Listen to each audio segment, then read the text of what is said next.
who used to be a pimp who's now become a preacher, and he's now Bishop Don Juan Magic somebody. I don't know what he is. But this brother I don't know how he got so much gold on him.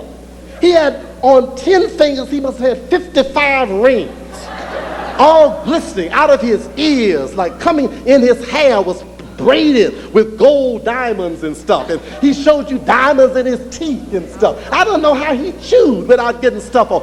The idea is that his manhood was not in who he could beat up.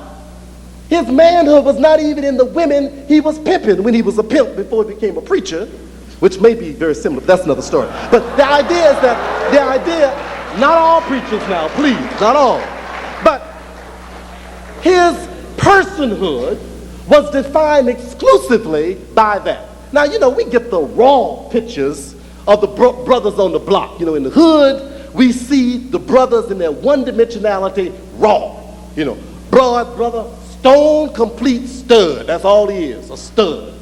Then there's one who's a stone complete killer. He's a killer, that's all he is. Then there's the stone complete dollar man, the more money man, and that's all he is. Of course, once we've been socialized into Euro-American realities, we become more subtle about it. So brothers pretend to really be interested in law school, but they just want to get closer to sisters who they can talk down more heavily. Then there are those who somehow claim to be interested in being in business, but what they're really interested in is trying to get more money, to have more money simply for the purpose of having more money. But they claim to have a business acumen, an entrepreneurial agenda, which is a commitment to the broader cosmological explosion of building economic. They want more money in their individual pockets, and that's it.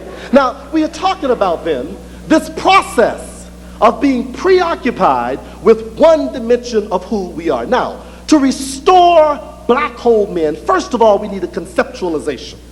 We need a conceptualization.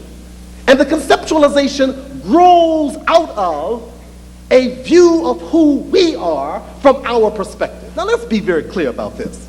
We know that the African-centered perspective is idealistic.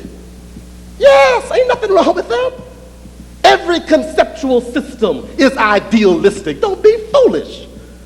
Capitalism, democracy, communism, you name it, realism, Christianity, Islam, Judaism, any system of thought is fundamentally ideals. It is set on a set of pinnacle ideals that if things go right, if things work right, if things look right, this is the way it will look. So what we say unabashedly, that the source of our ideals have grown out of an African idealism. No, Africa doesn't look like this today. I've been to Africa. I ain't no fool. No, it isn't perfect in every dimension. No, male-female relationships are not perfect. No, young people are not initiated perfectly. No, we don't have any pyramid construction company today over in Cairo, Egypt, that we can go back and bring over today and build housing projects that look just like the pyramids. No, the Meta Netra is not fully understood the way it was conceptualized long before there were vowels put into it. Now, we know that. But it does not excuse the fact that if we are going to build on innovative, creative, and self-appointed ideals, we must reach into the recesses of our own visionary possibilities and not borrow, steal, or hogwash, or whitewash, or blackwash somebody else's idealism and call it our own. That's the point we're making. That is the point that we're making.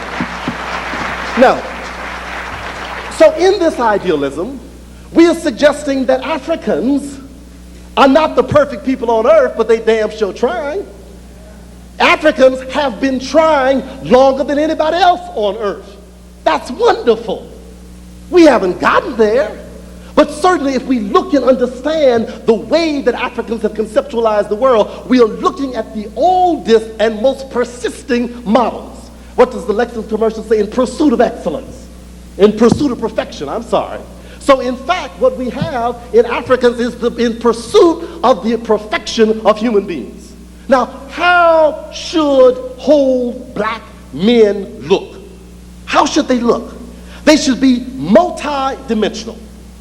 At one level, whole black men must be materially oriented.